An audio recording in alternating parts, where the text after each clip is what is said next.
Hello guys, मेरा नाम मनीष है और पिंचो चैनल पर आपका स्वागत है। आशा करता हूँ कि आप लोग अच्छे होंगे।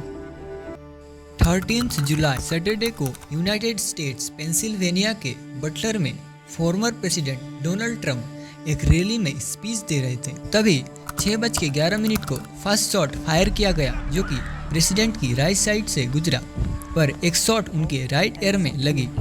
खुशकिस्मती से वो हादसे से बचने में कामयाब हुए। 20 साल के एक लड़के ने प्रेसिडेंट ट्रंप को असैसिनेट करने की कोशिश करी थी, जिसका नाम था थॉमस मैथ्यू क्रूक्स। थॉमस ने 2022 में विथिल पार्क हाई स्कूल से ग्रेजुएशन कंप्लीट किया था। थॉमस बहुत ही काम और डिफरेंट टाइप का बंदा था। उसके सोशल इंटरेक्शन भी बहुत कम थे और वो सोशल मीडिया में भी बहुत ज़्यादा एक्टिव नहीं रहता था। कॉलेज में भी उसको बहुत बुली किया जाता था। कॉलेज में उसके कुछ खास दोस्त नहीं थे। वो मोस्ट ऑफ द टाइम अकेले रहता था। उसके करीबी बताते हैं कि उसको असैसिनेशन में बहुत इंटरेस्ट था। इसलिए जॉन ने यूएस के फॉर्मर प्रेसिडेंट JF कैनेडी की हत्या कैसे हुई थी, उसने सब रिसर्च किया था। पेंसिल्वेनिया के वोटिंग रिकॉर्ड्स ये शो करते हैं कि क्रूक्स एक रजिस्टर्ड रिपब्लिकन था।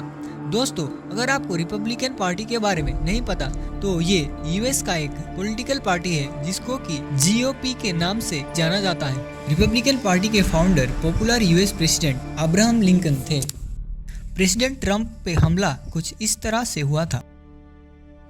ट्रंप यहाँ के एक मंच में स्पीच दे रहे थे। मंच के ठीक पीछे एक बिल्डिंग के छत पर सीक्रेट सर्विस का एक एजेंट था, जो कि एक स्नाइपर राइफल लेके बैठा हुआ था।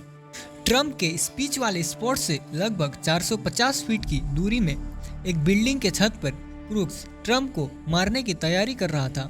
गोलीबारी से कुछ देर पहले हम रैली में शामिल कुछ दर्शकों को यह कहते हुए सुन सकते हैं कि उन्होंने किसी को बंदूक के साथ देखा है, पर पुलिस उनके बात को इग्नोर कर रही थी।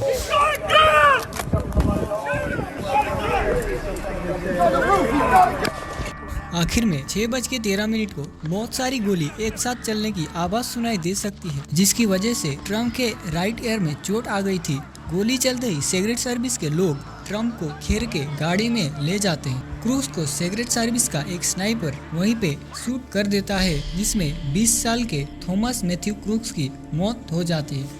क्रूक्स द्वारा AR स्टाइल राइफल से कई गनफायर की वजह से एक दर्शक की मौत हो गई और दूसरे कई लोग बुरी तरह से घायल हो गए थे। FBI को अभी तक ये पता नहीं चल पाया कि क्रूक्स ट्रंप को क्यों मारना चाहता था और उसका मोटिव क्या था। FBI ने कहा कि इसके बारे में कुछ जवाब क्रूक्स के सेल फोन में हो सकते हैं, इसीलिए उन्होंने सेल फोन को वर्जीनिया में अपने लैब में भेज दिया ताकि और इन्फॉर्मेशन मिल सके।